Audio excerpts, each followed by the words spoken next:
Hello students, welcome back. आज cell biology के इस लेक्चर में हम लोग डिस्कस करने वाले एक बहुत ही छोटी सी प्यारी सी सेल ऑर्गेनेली जो कि है वैक्यूल। ठीक है, हम बात करेंगे वैक्यूल की। वैक्यूल क्या होता है? ठीक है, वैक्यूल एक सिंगल मेम्ब्रेन बाउंड, क्या होता है? Single membrane bound, single membrane bound storing body है। ठीक है, स्टोरिंग बॉडी है।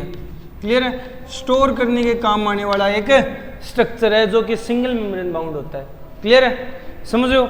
बहुत ही साइज में छोटी सी होती है, सिंपल सी होती है, अलग अलग मटेरियल को स्टोर करने के काम आने वाली सेल ऑर्गेनेली है। और तो और देखो, तुम लोग इसमें कह सकते हो एक कैरेक्टरिस्टिक इंपॉर्टेंट सी कि ये जो सेल ऑर्गेनेली है ना, ये अराइज भी होती है इसी स्पेशल मैनर से। जैसे अगर मैं कहूँ कि इसकी जो सिंगल मेम्ब्रेन है, इस मेम्ब्रेन को क्या कहेंगे? तो मेम्ब्रेन ऑफ वैक्यूल। वैक्यूल की मेम्ब्रेन को क्या नाम दिया जाएगा? वैक्यूल की मेम्ब्रेन को नाम दिया जाता है टोनोप्लास्ट। टोनोप्लास्ट, और ये नाम तुम लोगों ने कई जगह सुना होगा, इंपॉर्टेंट भी है। टोनोप्लास्ट कहलाती है वैक्यूल की मेम्ब्रेन। क्लियर है? अब अगर बात करें एनिमल्स में, ठीक है, एनिमल से पहले हम प्लांट्स की बात करेंगे। ठीक है, इन प्लांट्स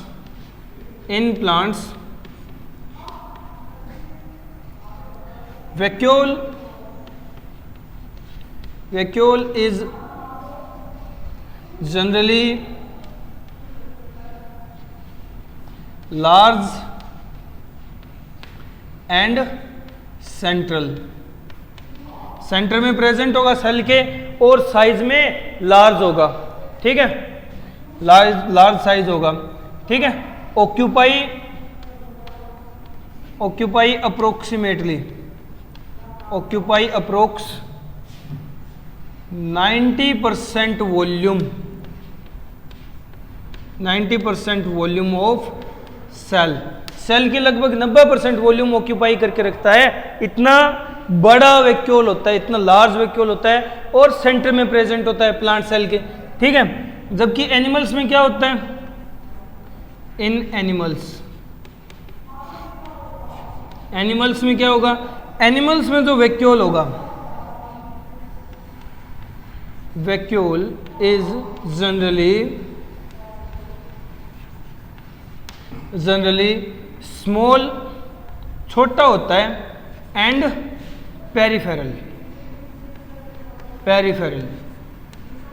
पेरीफ्री पे प्रेजेंट होता है। ठीक है, जनरली स्मॉल वैक्यूल होता है, पेरीफ्री पे प्रेजेंट होता है। जबकि प्लांट्स में सेंटर में प्रेजेंट होता है तो न्यूक्लियस पेरीफ्री पे खिसक जाता है। एनिमल्स में ये पेरीफ्री पे होता है तो न्यूक्लियस सेंटर में रहता है।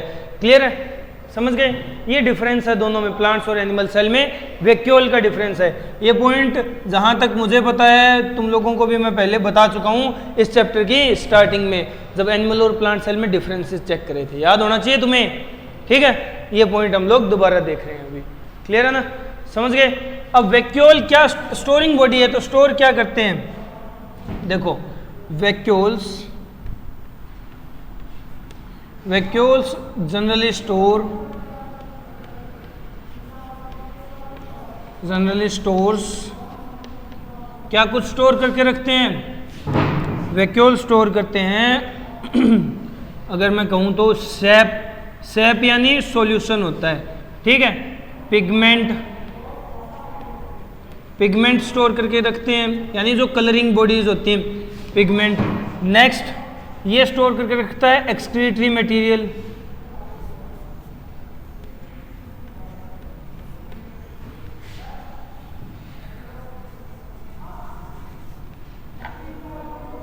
एक्सक्रीटरी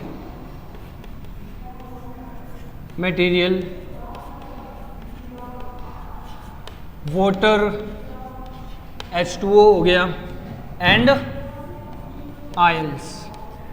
ये चीजें जनरली एक वैक्यूल स्टोर करके रखता है। ये सारे मटेरियल एक वैक्यूल जनरली स्टोर करके रखता है अपने अंदर। ठीक है, तो ये भी पॉइंट एक इंपॉर्टेंट पॉइंट है। तो देखो, वैक्यूल की बात कर रहे हैं, single membrane bound cell organelle होती है जो कि स्टोरिंग बॉडी की तरह काम करती है। 2 पॉइंट का एक ही पॉइंट बना लिया। इसकी मेम्ब्रेन को स्पेशल नाम दिया गया है जिसे कहा गया है टोनोप्लास्ट। ठीक है, टोनोप्लास्ट कहा जाता है। प्लांट सेल में ये जनरली लार्ज होता है, सेंट्रल होता है और लगभग 90% वॉल्यूम ऑक्यूपाई करके रखता है। एनिमल सेल में ऐसा नहीं होता, एनिमल सेल का वैक्यूल स्मॉल होता है और पेरिफेरल होता है। ठीक है, अब देखो वैक्यूल जनरली सैप या पिगमेंट या फिर एक्सक्रीटरी मटेरियल या H2O या आयन स्टोर करके रखता है। सॉरी, जल्दी से वीडियो पॉज करो और पॉइंट नोट डाउन कर लो। नेक्स्ट पॉइंट डिस्कस करते हैं वैक्यूल के बारे में। ठीक है, चलो ये बात हुई किसकी, वैक्यूल के कुछ पॉइंट्स की। अब बाकी बचे हुए पॉइंट डिस्कस करने हैं।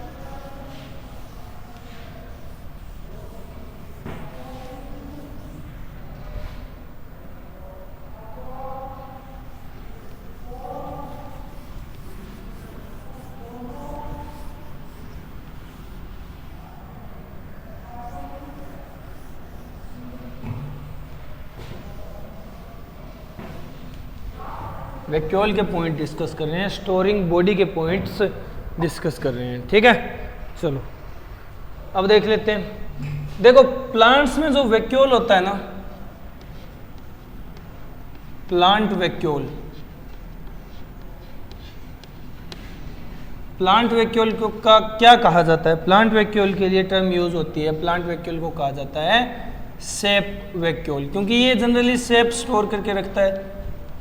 सेप वैक्यूल हो गया, क्लियर है। इसी तरह जो अमीबा है उसका वैक्यूल यानी अमीबोइड, अमीबोइड वैक्यूल क्या कहलाता है? अमीबोइड वैक्यूल कहलाता है, देखो अमीबोइड वैक्यूल को कहा जाता है, स्पेशल नाम है इसके लिए, एक टर्म यूज होती है कॉन्ट्रैक्टाइल,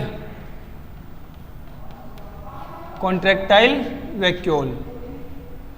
कॉन्ट्रैक्टाइल वैक्यूल अमीबा में किस काम आता है? अमीबा में कॉन्ट्रैक्टाइल वैक्यूल काम आता है एक्सक्रीशन में। ठीक है, एक्सक्रीशन में हेल्पफुल होता है अमीबा का कॉन्ट्रैक्टाइल वैक्यूल। समझ रहे हो ना?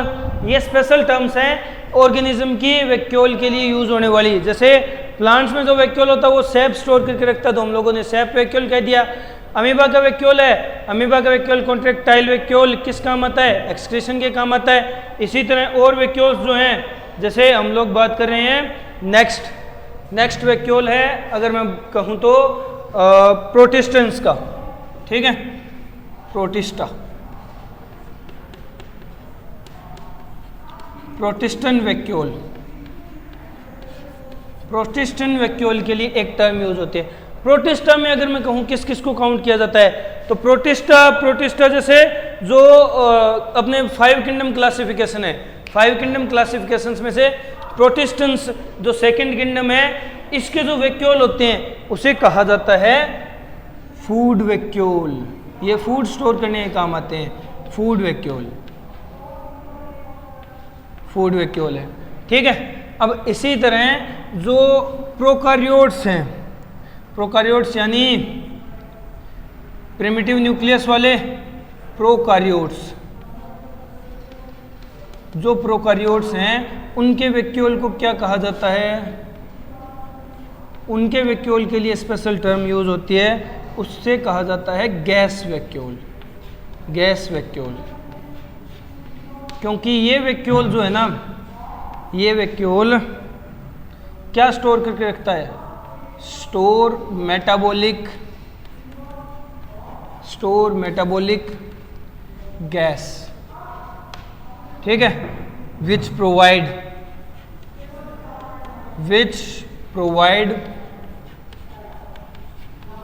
जो क्या प्रोवाइड करती है? Buoyancy, which provide buoyancy and also protect from UV rays, UV rays से भी बचा करके रखती है और बायोन्सी प्रोवाइड करती है। बायोन्सी होती है पानी में ऊपर आने पे लगने वाला फोर्स, बायोन्सी फोर्स। ठीक है, वो बायोन्सी प्रोवाइड करता है कौन? गैस वैक्यूल, जो मेटाबॉलिक गैस स्टोर होती है इसके अंदर। क्लियर है? अब यहाँ हम प्रोकार्योट्स में किस किस को काउंट कर रहे हैं? प्रोकार्योट्स में जनरली काउंट किया जाता है, जैसे जो तुम लोगों के लेवल के एग्जांपल है, नॉर्मली बीजीए हो गया, blue green algae, purple bacteria, ठीक है, पर्पल बैक्टीरिया, ग्रीन बैक्टीरिया, इस तरह के ऑर्गेनिज्म, ठीक है, ये रखते हैं गैस वैक्यूल। तो देखो हम लोग बात कर रहे हैं ऑर्गेनिज्म के पर्टिकुलरली टर्म से यूज होने वाले वैक्यूल्स के बारे में। प्लांट के वैक्यूल को सैप वैक्यूल कहा जाता है, क्योंकि प्लांट में जो सॉल्यूशन बनता है उसे सैप कहते हैं। Xylem solution xylem SAP, phloem solution phloem SAP. अब सैप को स्टोर करके रखने वाला वैक्यूल है तो सैप वैक्यूल होगा, ये चीज कंफर्म है। अब इसी तरह अमीबा के अंदर जो वैक्यूल होता है उसे कॉन्ट्रेक्टाइल वैक्यूल कहते हैं, जो एक्सक्रीशन में काम आता है, समझ गए। इसी तरह प्रोटिस्टा के अंदर जो वैक्यूल है, प्रोटिस्टन वैक्यूल, प्रोटिस्टन वैक्यूल फूड स्टोर करके रखता है तो उसे कहते हैं फूड वैक्यूल। क्लियर हो गया। अब आगे इसी प्रकार जो प्रोकार्योट्स यानी बीजीए, ब्लू ग्रीन एल्गी हो गया, पर्पल बैक्टीरिया, ग्रीन बैक्टीरिया, इनका जो वैक्यूल होता है ना उसको हम लोग स्पेशल टर्म देते हैं गैस वैक्यूल, क्योंकि उसके अंदर मेटाबॉलिक गैस स्टोर होती है जो इन ऑर्गेनिजम्स को बायोन से प्रोवाइड करती है, ये पानी की सरफेस पे रह पाते हैं, ठीक है, और यूवी रेज से बचाती भी है। क्लियर है, समझ गए। जल्दी से ये पॉइंट नोट डाउन कर लो, फिर इससे आगे का पॉइंट डिस्कस करना हमें। क्लियर है ना, जल्दी वीडियो पॉज करो और पॉइंट नोट डाउन कर लो, ठीक है। हो गया, हो गया क्या? हो गया, चलो नेक्स्ट पॉइंट डिस्कस करते हैं। देखो नेक्स्ट पॉइंट क्या है, ये बात यहाँ खत्म होती है, यहाँ अपना छोटा सा प्यारा सा नन्ना मुन्ना चुना पुना वैक्यूल खत्म होता है, ठीक है। वैक्यूल की इतनी ही कैरेक्टरिस्टिक है, यही इंपॉर्टेंट पॉइंट है जिन पे वैक्यूल में क्वेश्चन बनाए जा सकते हैं, तो याद रख लेना बस। चलो अब बचा हुआ पॉइंट डिस्कस करते हैं। एक छोटा सा पॉइंट और बचा है,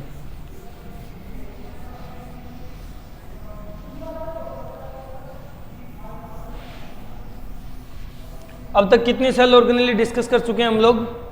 अब तक जो सेल ऑर्गेनेली डिस्कस कर चुके हैं वो है endoplasmic reticulum, Golgi body, lysosome and vacuole. Clear है। तो देखो इन सबको कंबाइनली हम लोग क्या कहते हैं, इन सबको कंबाइन करके हम लोग कहते हैं एंडोमेम्ब्रेन सिस्टम, एंडोमेम्ब्रेन सिस्टम, ठीक है। एंडोमेम्ब्रेन सिस्टम कैसे बनता है? एंडोमेम्ब्रेन सिस्टम बनता है एंडोप्लाज्मिक रेटिकुलम, एंडोप्लाज्मिक रेटिकुलम, ठीक है, Golgi body, Golgi body, lysosome, lysosome और लास्ट वैक्यूल।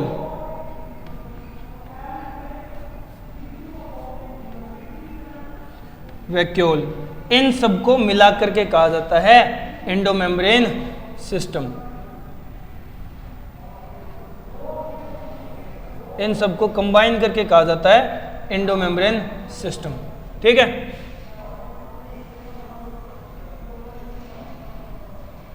इन सबको कंबाइनली एंडोमेम्ब्रेन सिस्टम कहा जाता है।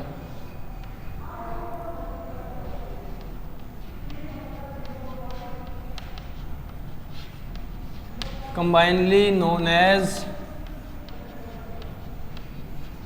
as endomembrane,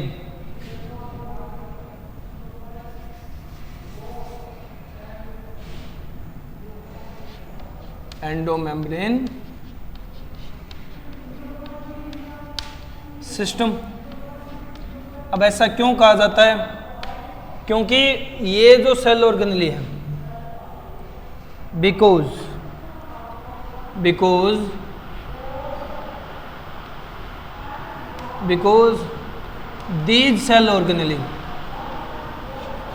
these cell organelles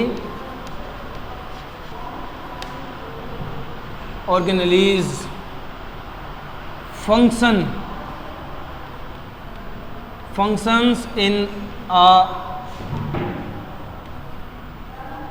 coordinated coordinated manner with each other. ये सेल ऑर्गेनेली एक दूसरे के साथ एक कोऑर्डिनेटेड मैनर में रह करके फंक्शन करती है। क्लियर है? इसलिए इन सबको कंबाइन करके हम लोग इंडोमेम्ब्रेन सिस्टम बता देते हैं। कैसे? इंडोप्लाज्मिक रेटिकुलम गोल्जी बॉडी के साथ मिलकर लाइसोसोम बनाता है। इसी तरह वैक्यूल फॉर्मेशन होती है। ये सारे सिर्फ फॉर्मेशन के बेसिस पे नहीं, बायोजेनेसिस के बेसिस पे ही नहीं, फंक्शनिंग के बेस पे भी एक दूसरे के साथ अटैच हैं। जैसे ये जो चीजें बनाता है उसको केमिकली मॉडिफाई करके पैक ये करता है, ये पैक करता है, इसी से लाइसोसोम बनता है। ठीक है? लाइसोसोम में एंजाइम होंगे, एंजाइम्स प्रोटीन नेचर के होते हैं। प्रोटीन कौन बनाता है? Sorry, endoplasmic reticulum. इसी तरह वैक्यूल बनता है, स्टोरिंग बॉडी, इनको स्टोर करके रखने वाला मटेरियल। तो ये चारों जो सेल ऑर्गेनेली है ये आपस में कोऑर्डिनेटेड मैनर में बिहेव करती हैं, और कोऑर्डिनेटेड मैनर में बिहेव करती है इसीलिए इनको कंबाइनली हम लोग कहते हैं एंडोमेम्ब्रेन सिस्टम। ठीक है? एक कोऑर्डिनेट मैनर में बिहेव करने के कारण ही इन्हें एंडोमेम्ब्रेन सिस्टम कहा जाता है। ठीक है? इन चारों को ही, और सेल ऑर्गेनेली नहीं मिलाई जाती इसके अंदर, इन चारों को ही एंडोमेम्ब्रेन सिस्टम कहा गया है। क्लियर है? ये चीज़ समझ आ गई ना? समझ आ गई? चलो अब और सेल ऑर्गेनेली कौन सी बच गई, यहाँ पॉइंट बना लेते हैं हम लोग। माइटोकॉन्ड्रिया,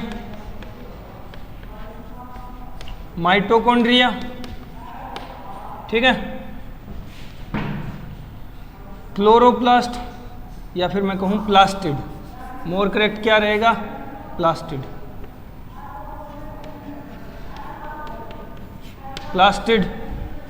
ठीक है, एंड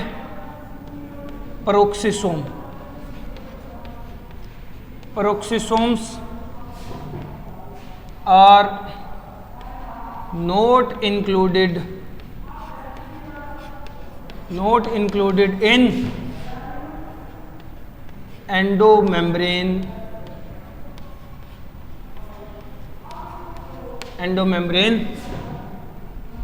सिस्टम। इनको एंडोमेम्ब्रेन सिस्टम में इंक्लूड नहीं किया जाता। रीजन क्या है? रीजन है because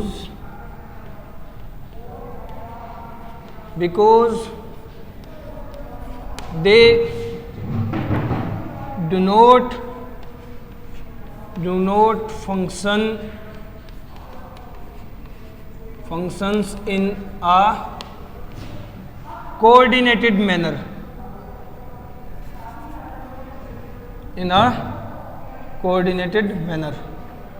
do not function in a coordinated manner, क्योंकि ये सेल ऑर्गेनेली एक कोऑर्डिनेटेड मैनर में फंक्शन नहीं करती, इसलिए इन्हें एंडोमेम्ब्रेन सिस्टम में काउंट नहीं किया जाता। समझ गए ना?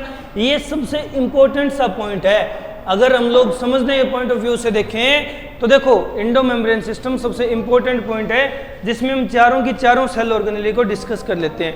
यानी देखो पहली बात स्टार्ट करते हैं हम लोग एंडोप्लाज्मिक रेटिकुलम से।